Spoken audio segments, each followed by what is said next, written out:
أعوذ بالله من الشيطان الرجيم. بسم الله الرحمن الرحيم.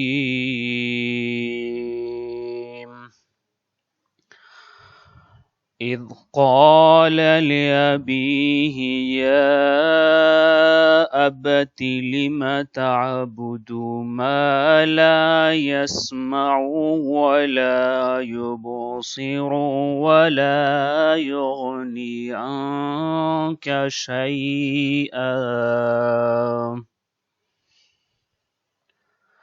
سورہ مبارکہ مریم، ورس نمبر 42، قصہ حضرت ابراہیم علیہ السلام۔ ارشاد قدرت ہو رہا ہے اذ قال، اذ جب، قال کہا انہوں نے، حضرت ابراہیم علیہ السلام نے کہا، کن سے؟ لے ابی ہے، اپنے باپ سے۔ اس بارے میں بہت زیادہ بات مفسرین کرتے ہیں اور ہو چکی، اور ہمارے سٹیج سے بھی بیان ہوتی ہے کہ یہاں پہ جو باپ کا لفظ استعمال ہوا ہے یہ در حقیقت ان کے چچا تھے جنہوں نے پرورش کی تھی حضرت ابراہیم علیہ السلام کی، اور حضرت ابراہیم علیہ السلام کے والد اس دنیا سے رحلت فرما چکے تھے۔ اور لغت میں اور ڈکشنری میں اب کا تعلق، یہ جو اب کا لفظ ہے یعنی باپ جس کا عمومی ترجمہ کیا جاتا ہے، یہ باپ کے علاوہ چچا کے لیے بولا جاتا ہے، ماموں کے لیے، دادا نانا کے لیے بولا جاتا ہے، فادر ان لا کے لیے بولا جاتا ہے۔ تو ایک سے زیادہ معنی کا یہ لفظ ہے۔ اہل البیت علیہم السلام اور مکتب تشیع میں وارد ہونے والی روایات میں جو ملتا ہے کہ انبیاء علیہم السلام کے سلسلہ نسب میں کہیں پر بھی کوئی بھی نان مسلم یا کافر نہیں گزرا۔ اگر ہم یہ مان لیں کہ ان کے والد حقیقی تھے تو اس سے معلوم یہ ہوتا ہے کہ ان کے والد بت پرست بھی تھے، بت فروش بھی تھے، اور بت بنانے والے بھی تھے، جو کہ اہل البیت علیہ السلام کی تعلیمات کے ساتھ میچ نہیں کرتا کسی صورت میں۔ اور حقائق بھی یہی ہیں، تاریخی حقائق یہی ہیں کہ یہ ان کے چچا تھے۔ اذ قال لأبیہ، جب ابراہیم علیہ السلام نے کہا اپنے منہ بولے باپ کو، لم تعبدو، کہ آپ کیوں عبادت کرتے ہیں، پرستش کرتے ہیں، کس کی؟ ما لا یسمع، ما لا اس کی کہ جو نہیں کرتا، کیا نہیں کرتا؟ یسمع سماعت، یعنی اس کی پرستش کیوں کرتے ہیں جو سن نہیں سکتا، ولا یبصر، اور جس کے پاس بصارت و بصیرت نہیں ہے، جو دیکھ نہیں سکتا، ولا یغنی، اور جو کام نہیں آتا، ان کا تمہارے، شیئا ذرا برابر کچھ بھی، جو ذرا برابر بھی کچھ بھی تمہارے کسی کام نہیں آتا، تمہیں کسی چیز سے بے نیاز نہیں کر سکتا، تم اس کی عبادت کیوں کرتے ہو؟ اس پوری آیا کا ترجمہ اس طرح سے ہو جائے گا، جب انہوں نے اپنے منہ بولے باپ اور حقیقی چچا آزر سے کہا کہ اے باپ، آپ ان چیزوں کی عبادت کیوں کرتے ہیں جو نہ سنتی ہیں اور نہ دیکھتی ہیں اور نہ آپ کو کوئی فائدہ پہنچا سکتی ہیں؟ حضرت ابراہیم علیہ السلام کے حوالے سے اگر آپ تاریخ میں دیکھیں تو جتنے بھی آسمانی مذاہب ہیں، ہر آسمانی مذہب کی کوشش یہ رہی ہے کہ حضرت ابراہیم علیہ السلام کی طرف اپنے آپ کو منسوب کرے اور یہ بات ثابت کرنے کی کوشش کرے کہ وہی ابراہیمک ریلیجن ہے، وہی دین ابراہیمی ہے۔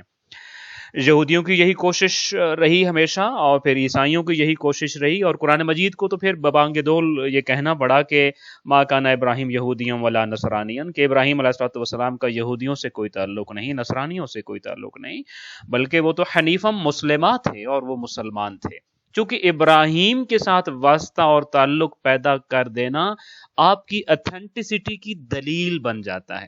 یہی وجہ ہے کہ سارے ریلیجنز یہ کوشش کرتے تھے کہ ان کو ابراہیمک ریلیجن یا دین ابراہیمی ہونے کا سرٹیفکیٹ مل جائے اور وہ تعلق یہ ثابت کر دیں تاکہ اس سے یہ بات ثابت ہو جائے کہ وہی دینی حق ہیں اور وہی حقیقی مذہب اور دین ہے۔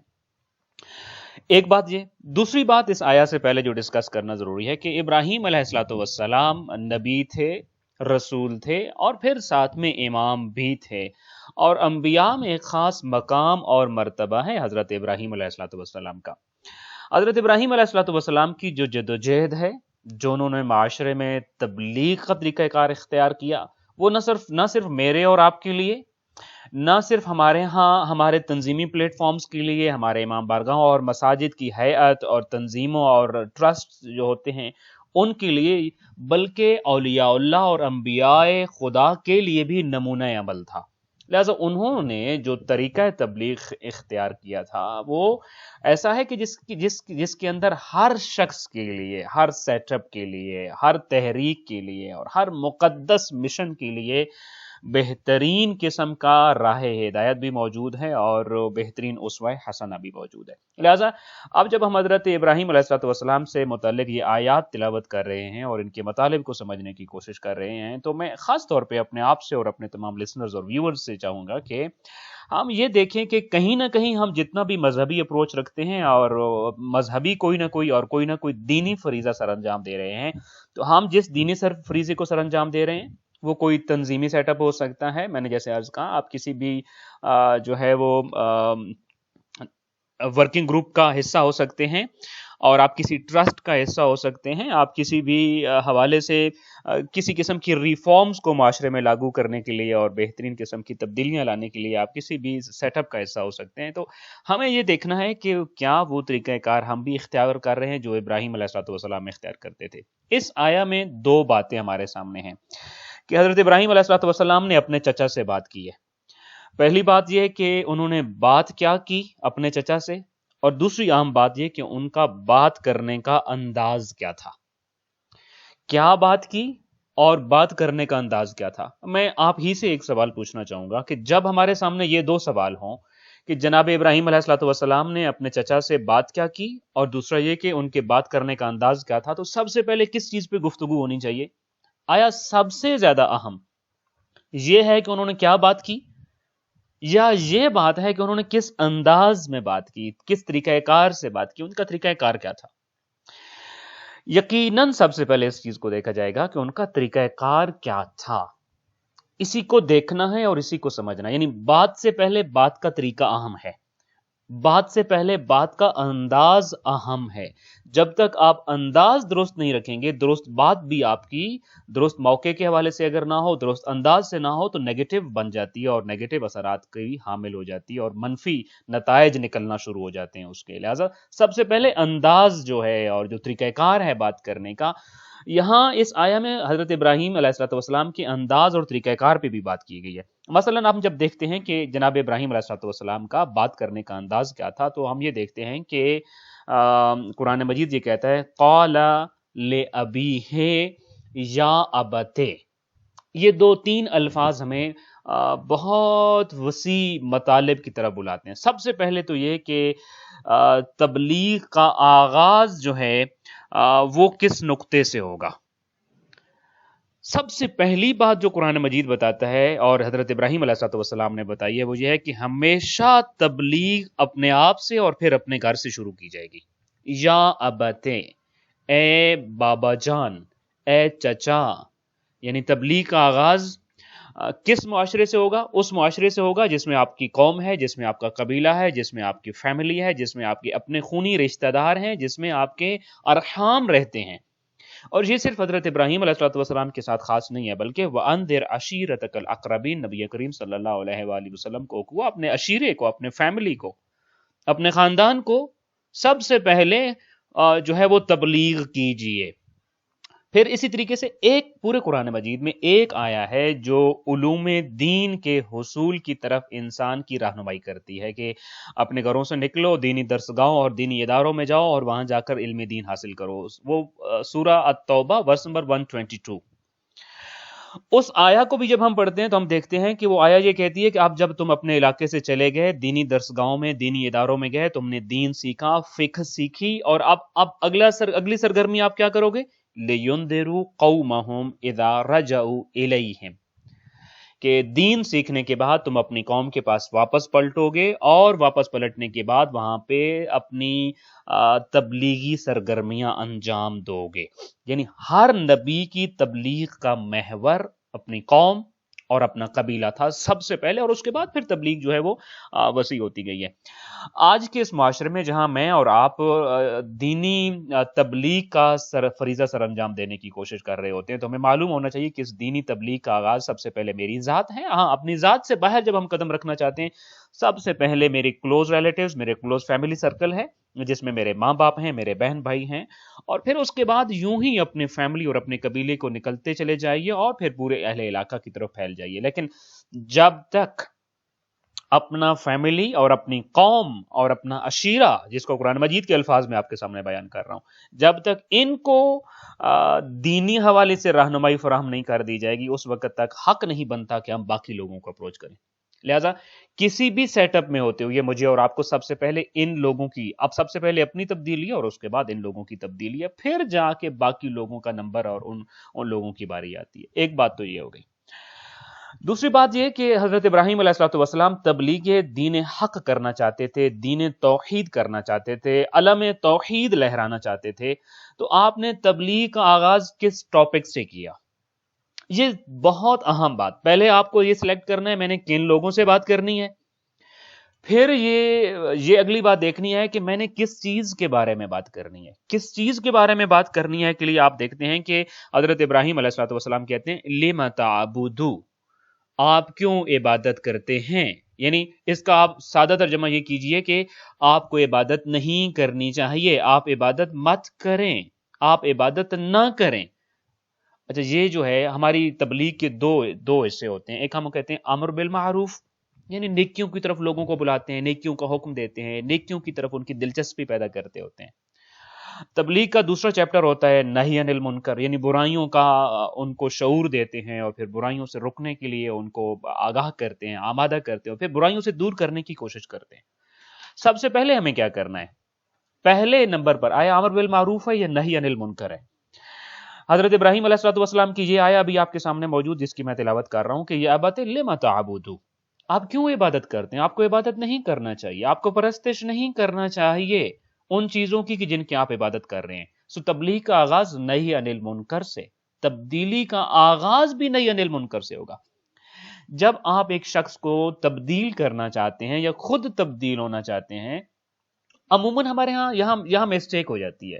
ایک شخص جو دین کی طرف زیادہ راغب نہیں ہے، ایک دنیا دارانہ قسم کی اور ایک ٹپیکل دنیا دارانہ زندگی گزار رہا ہے، ہم اس کو دین کی طرف راغب کرنا چاہتے ہیں، تو ہمارا پہلا سٹیپ یہ ہوتا ہے کہ آپ کل سے، مثلاً یہ میں مثال دے رہا ہوں کہ نماز کی پابندی کیجئے، کل سے آپ تلاوت کرنا شروع کر دیجئے، کل سے آپ نماز تہجد پڑھنا شروع کر دیجئے، کل سے آپ صدقہ و خیرات نکالنا شروع کر دیجئے۔ یہ عمومی طور پہ ہمارے سامنے فوری طور پہ یہ چیزیں آتی ہیں، اور ان ساری چیزوں کا تعلق کس سے ہے؟ امر بالمعروف سے ہے۔ یعنی نماز پڑھیے، آپ کیا کہہ رہے ہیں؟ اس کو امر بالمعروف کر رہے ہیں۔ تلاوت قرآن کیجیے، یہ امر بالمعروف ہے۔ صدقہ و خیرات دیجیے، یہ بھی امر بالمعروف ہے، کیونکہ صدقہ و خیرات معروف میں سے ہے۔ نماز تہجد پڑھیے، یہ بھی معروف ہے، آپ امر بالمعروف کر رہے ہیں۔ اب میں قطعاً یہ نہیں کہتا کہ آپ یہ غلط کر رہے ہیں اور یہ چیزیں کرنے کی نہیں ہیں، یا اس طرح کی بہت ساری ایک لمبی لسٹ بنتی ہے جو ہم عموماً لوگوں کو کروانے کی کوشش کرتے ہیں، مگر قرآنک سٹائل اور قرآن کا طریقہ کار اور انبیاء کا طریقہ کار اس سے تھوڑا ڈیفرنٹ ہے۔ وہ سب سے پہلے جو لسٹ پکڑاتے ہیں وہ ڈوز کی نہیں ہے، ڈونٹس کی ہے۔ لما تعبدو، کل سے پرستش چھوڑ دیجیے، ابھی سے پرستش چھوڑ دیجیے، یعنی سب سے پہلے ڈونٹس کی طرف جائیے۔ تبدیلی کا آغاز آپ کرنا چاہتے ہیں تو منکرات کو چھوڑائیے، برائیوں کو چھوڑائیے۔ دیکھیں، آپ کسی برتن میں کچھ اچھا ڈالنا چاہتے ہیں تو سب سے پہلے برتن کے اندر گندگی کو زائل کریں گے نا، برتن کو صاف کریں گے، تو گندگی کو زائل کیجیے، منکرات کو ہٹائیے تاکہ معروف اس وجود کے اندر جگہ پکڑ سکے۔ یہ صرف حضرت ابراہیم علیہ السلام کا ہی نہیں ہے، خود آپ دیکھیے نبی کریم صلی اللہ علیہ وآلہ وسلم کے حوالے سے میں نے آپ کے سامنے جو آیت تلاوت کی، وَأَنذِرْ عَشِيرَتَكَ الْأَقْرَبِينَ، نبی کریم صلی اللہ علیہ وآلہ وسلم جو تھے وہ بشیر بھی تھے، نذیر بھی تھے۔ بشیر کس چیز کے تھے؟ کہ آپ معروفات کو جب امر بالمعروف کریں گے، نماز پڑھیں گے تو یہ ثواب ملے گا، فلاں کام کریں گے تو یہ ثواب ملے گے۔ نذیر کس چیز کے تھے؟ کہ اگر آپ نے برائیاں کی تو برائیوں کے نتائج سے ڈرانے والے تھے۔ قرآن کیا کہتا ہے کہ ان کو سب سے پہلے کیا کرنا ہے؟ وَأَنذِرْ، ان کو ڈرائیے، یعنی ان کا نہی عن المنکر کا چیپٹر سب سے پہلے ان کے سامنے چھیڑیے اور اس کو ڈسکس کیجیے۔ خود میں نے ابھی جو سورہ توبہ ورس نمبر 122 کے حوالے سے آپ کو ریفرنس دیا، اس میں کیا الفاظ ہیں؟ لِيُنذِرُوا قَوْمَهُمْ إِذَا رَجَعُوا إِلَيْهِمْ، لِيُنذِرُوا، انذار کیجیے، ڈرائیے یعنی نہی عن المنکر کا چیپٹر سب سے پہلے بیان کیجیے. حضرت ابراہیم نہی عن المنکر کا چیپٹر سب سے پہلے بیان کر رہے ہیں, ڈونٹس. نبی کریم صلی اللہ علیہ وآلہ وسلم کو حکم ہے وانذر عشیرتک الاقربین, سب سے پہلا ٹارگٹ آپ کا عشیرہ, آپ کی فیملی, آپ کے رشتہ دار ہیں, لیکن اس میں جو ٹاپک آپ ڈسکس کریں گے وانذر, ڈونٹس کا ٹاپک سب سے پہلے ڈسکس کریں. میں اور آپ جب ہم علم دین حاصل کرتے ہیں تو ہمیں جو حکم دیا جا رہا ہے لیونذرو, سب سے پہلا ٹاپک سب سے پہلا تمہارا موضوع کیا ہے؟ ڈونٹس ہیں, نہی عن المنکر. البتہ پہلا مخاطب قومہم, تمہاری قوم ہے, تمہاری فیملی ہے, تمہارے رشتہ دار ہیں. ابھی ہم بات کیا کر رہے ہیں کہ حضرت ابراہیم علیہ السلام کا بات کرنے کا انداز کیا تھا. ابھی بات کیا کی اپنے بابا سے, اپنے چاچا سے, ابھی ہم اس پہ بات نہیں کر رہے. ابھی صرف ہم یہ جاننے کی کوشش کر رہے ہیں یہ قرآن کی آیا ہمیں ریفارمز جب ہم لانا چاہ رہے ہوتے ہیں, اصلاح کرنا چاہ رہے ہوتے ہیں, معاشرے میں تبلیغ کا فریضہ سر انجام دینا چاہ رہے ہوتے ہیں, تو ہمارا طریقہ کار کیا ہونا چاہیے. کیونکہ وہ شاعر کا نا جملہ کے انداز بیاں بات بدل دیتا ہے. پوری بات آپ کی بدل جاتی ہے جب آپ کا انداز بیان جو ہے وہ ابراہیمک ہوگا اور ابراہیم علیہ السلام کے مطابق ہوگا. دو باتیں ابھی ہم نے کر لی. اس آیا سے پہلی بات یہ پتہ چلی کہ ہمارا نقطہ آغاز ریفارمز کا اپنا گھر ہے, اپنی قوم ہے, اپنا عشیرہ ہے, اور ہمارا جو ٹاپک سب سے پہلے ہوگا وہ ڈونٹس کا ہے اور نہی عن المنکر کا ہے. تیسری بات جو ہمیں یہاں معلوم ہے کہ اب یہ فریضہ جو سر انجام دینے والا ہے, اس فریضے کے لیے اس فریضے کا عمر سے کوئی تعلق نہیں ہے کہ آپ مثلا 30 ایئرز کے ہو جائیں گے, 40 ایئرز کے ہو جائیں گے, بڑے ہو جائیں گے تو اس کے بعد آپ بات کرنے کے قابل ہو جائیں گے, بلکہ نہیں, فرزند بھی اپنے بزرگان کو نہی عن المنکر کرے گا, البتہ احترام کے ساتھ. یا ابتے, اے بابا جان, اے میرے چچا, بہت احترام کے ساتھ. چھوٹا عموماً اسی سے ایک اور چیز بھی ہم سمجھ سکتے ہیں کہ عموماً یہ سمجھا جاتا ہے کہ بچہ یا ایج میں اور عمر میں جو چھوٹا ہے اس کے پاس علم کی جو لیول ہے وہ بھی چھوٹا ہوگا, فہم و فراست بھی, عقل بھی, اور وہ ہر معیار ہر چیز میں چھوٹا ہے. قرآن مجید کی یہ آیت بتاتی ہے کہ بچہ بڑوں سے بہتر فہم کا مالک ہو سکتا ہے, بچہ بڑوں سے بہتر چیزوں کا ادراک بھی کر سکتا ہے, بچہ بڑوں سے زیادہ معرفت پروردگار کا حامل بھی ہو سکتا ہے. بچے کو صرف بچہ مت سمجھیے, خود یہ اس آیا کا ایک سبق یہ بھی ہے. سو نہی عن المنکر کا فریضہ کرنے کے لیے کوئی ایج ریسٹرکشنز نہیں ہیں, کوئی عمر کی پابندی نہیں ہے, اور آپ کسی بھی عمر کا کوئی بھی شخص جتنا بھی منکر کو جانتا ہے اس منکر سے باقی لوگوں کو روک سکتا ہے. جتنی ڈونٹس کے بارے میں اس کو آشنائی آ گئی ہے کہ یہ ڈونٹس نہیں ہونے چاہیے, ان ڈونٹس کے بارے میں اپنے دوستوں کو, اپنے ریلیٹیوز کو, اپنے آپ کو, اپنے فیملی ممبرز کو آشنا کر سکتا ہے اور ان کو اس سے انفارم کر سکتا ہے. ایک اور اہم چیز جو ہے وہ یہ ہے کہ اسی سے جو ہمارا انداز بیان جو ہم اس آیت سے سیکھیں گے کہ نہی عن المنکر کرتے ہوئے, ڈونٹس کی لسٹ کے اوپر ڈسکس کرتے ہوئے اور ڈونٹس کی لسٹ دوسروں کے ہینڈ اوور کرتے ہوئے دو باتوں کا خاص طور پہ ہمیں خیال رکھنا ہوگا اور لحاظ رکھنا ہوگا. پہلی بات تو یہ کہ جب ہم ڈونٹس ان سے ڈسکس کر رہے ہیں تو ان ڈونٹس کے بارے میں سوال اٹھانا ہے, ہم نے جواب نہیں دینا. جواب لوگ خود ڈھونڈیں گے. خود مثال کے طور پہ اس آیا کو دیکھیں نا, یا ابتے, اے بابا جان, لما تعبدون, آپ عبادت کیوں کرتے ہیں اس کی جو نہ سنتے ہیں, نہ دیکھتے ہیں, نہ آپ کو کوئی فائدہ پہنچا سکتے ہیں. یعنی ایک سوال اٹھایا ہے, جواب خود نہیں دیا ابراہیم علیہ السلام نے. انہوں نے صرف سوال رکھ دیا کہ بابا جان جس کو آپ اپنا رب مانتے ہیں, معبود مانتے ہیں, جس کی آپ عبادت کر رہے ہیں, میں یہ جانتا ہوں وہ سنتا بھی نہیں ہے, دیکھتا بھی نہیں, اور آپ کے فائدے کی کوئی چیز بھی کر نہیں سکتا. تو میرا سوال یہ ہے, آپ اس کی عبادت پھر کیوں کرتے ہیں؟ یہ اس کی عبادت کر کے آپ کو کیا ملتا ہے؟ اس وجود کے ذریعے, اس بت کے ذریعے آپ کو کیا ملتا ہے؟ سو نہی عن المنکر اور ڈونٹس کی جب آپ لسٹ ان کے سامنے رکھتے ہیں تو آپ سوال اٹھائیے اور جواب ان کو خود تلاش کرنے دیجئے. اس جواب سے زیادہ جلدی ان کا دل بدلے گا. لما تعبدون, یہ انداز ہے, یہ انداز تبلیغ ہے اور انداز ہے ریفارمز لانے کا. اچھا, ڈونٹس کی لسٹ ان کے ہینڈ اوور کرتے ہوئے, یا جس کو میں یوں کہوں نہی عن المنکر کرتے ہوئے, آپ آغاز کہاں سے کریں گے؟ مثلا میں اگر آپ کے سامنے کہوں کہ ہم معاشرے میں جب جاتے ہیں اور ہم ریفارمز لانا چاہتے ہیں, مذہبی ریفارمز ہی لانا چاہتے ہیں. اب مذہبی ریفارمز کے بھی بہت سارے چیپٹرز ہیں. مثلا سب سے پہلے تو ہمارے یہاں فقہی معاملات ہیں, فقہی برائیاں لوگوں میں پائی جاتی ہیں. نماز نہیں پڑھتے مثلا, وضو ٹھیک نہیں ہے مثلا, اور نماز کی نیت ٹھیک نہیں ہے, عربی کا تجوید ٹھیک نہیں ہے مثلا, اور وہ نماز پڑھیں گے تو تجوید ٹھیک نہیں تو نماز بھی نہیں ہوگی. اسی طریقے سے ان کے اندر اخلاقی برائیاں پائی جاتی ہیں, جھوٹ بولتے ہیں, غیبت کرتے ہیں، چوری کرتے ہیں، تہمت لگاتے ہیں، لوگوں کے حقوق کا خیال نہیں رکھتے ہیں۔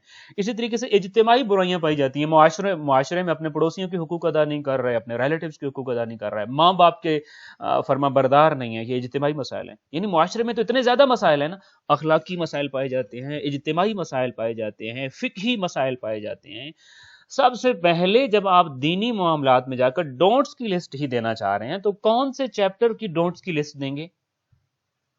جب آپ ڈونٹس کی لسٹ بنا رہے ہیں تو سب سے پہلے اعتقادی مسائل سے شروع کریں، عقیدے سے مسئلہ شروع کریں۔ جب تک آپ کا عقیدہ نہیں بدلتا تب تک آپ اگر فقہی احکام درست کر دیتے ہیں، اخلاقی باتیں درست کر دیتے ہیں، اجتماعی مسائل ان کے ٹھیک کر دیتے ہیں، لیکن جب تک عقیدہ درست نہیں ہے تب تک اثرات نہیں ملیں گے۔ یہ ایسی ہی ہے جیسے کسی کو آپ کلمہ نہ پڑھائیں اور معاشرے کا پورا درد اس کے دل میں بھر دیں، اور وہ معاشرے کا درد بھی رکھتا ہو، بڑا ریفارمز بھی کر رہا ہو، مگر کلمہ گو نہیں ہے، تو آمنوا وعملوا الصالحات کے اس میزان میں ہم دیکھیں گے کہ عمل الصالحات تو کر رہا ہے مگر آمنو نہیں ہے اس کے اندر۔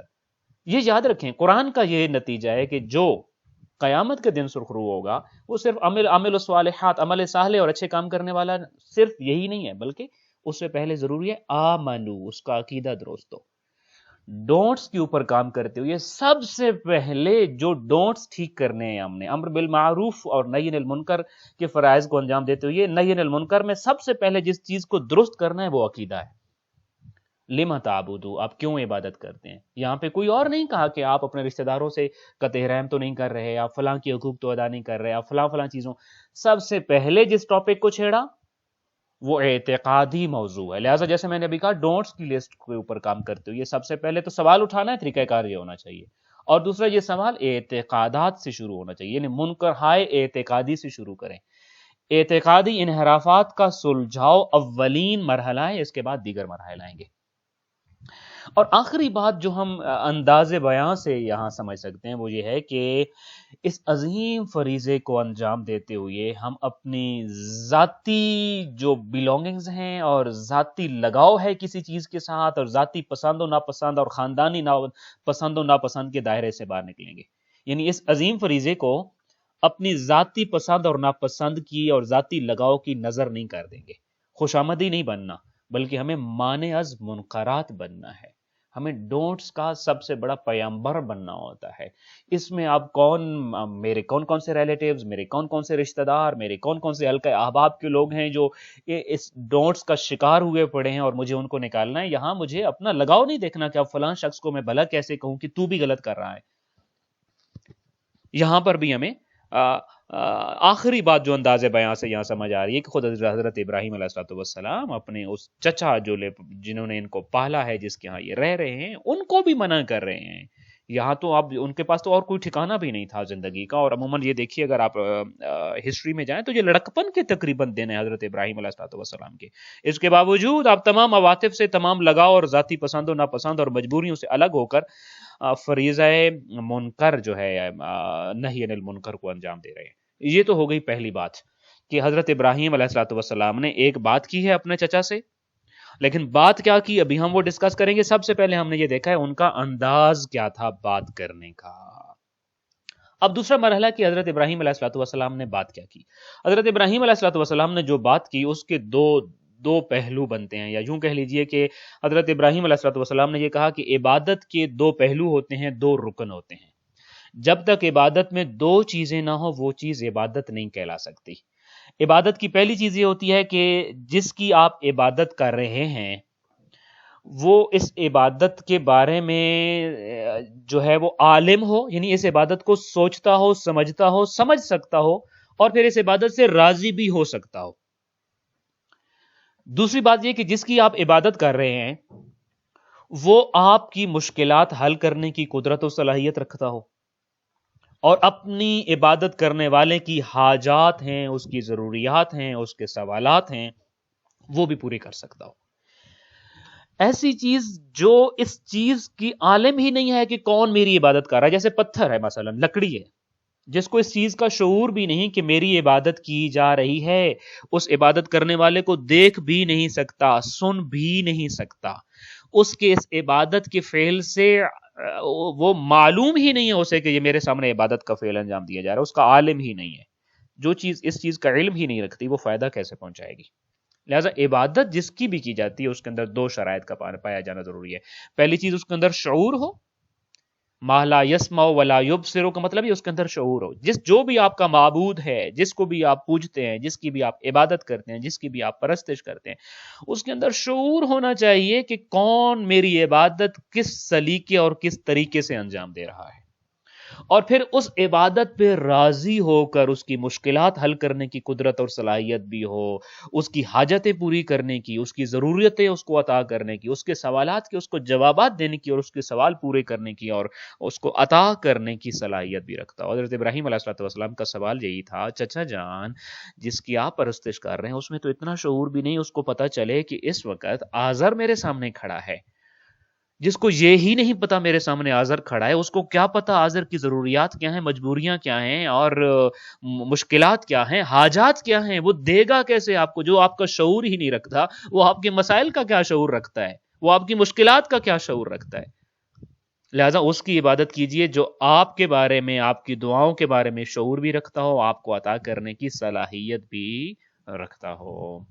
اس سے جو ہم نے ابھی سمجھا اس پوری آیا سے سورہ مریم کی ورس نمبر 42 کو پڑھتے ہوئے کہ جب ہم عبادت کرنے لگتے ہیں اور ہم الحمدللہ وی آر لکی اس حوالے سے کہ ہم اس خدا کی پرستش کرتے ہیں جس خدا نے اس پوری کائنات کو شعور کی نعمت سے نوازا ہے، اور جو ہر ایک کے سوال سے بھی آگاہ ہے، حاجت سے بھی آگاہ ہے، ضرورت سے بھی آگاہ ہے، بلکہ وہ تو کہتا ہے مانگو تاکہ میں تمہیں عطا کروں، اور میرے در پہ آؤ تاکہ میری نعمتوں کے حقدار بن سکو. اور دوسری بات یہ کہ انشاءاللہ تعالی معاشرے میں جب ہم حضرت ابراہیم علیہ الصلوۃ والسلام کے طریقہ کار پر عمل کرتے ہوئے، ان کی سنت پر عمل کرتے ہوئے معاشرے کی برائیوں کے خلاف آواز اٹھانا چاہیں گے اور اس پہ بات کرنا چاہیں گے، تو سب سے پہلے وہ انداز اپنانا ہوگا جو ابراہیم علیہ الصلوۃ والسلام نے اپنایا، اور اس انداز کو اپنانے کے بعد انشاءاللہ تعالی یقیناً کامیابی آپ کی ہوگی، چاہے آپ اکیلے اور تنہا ہی اس معاشرے میں توحید کے علمدار بن کر اور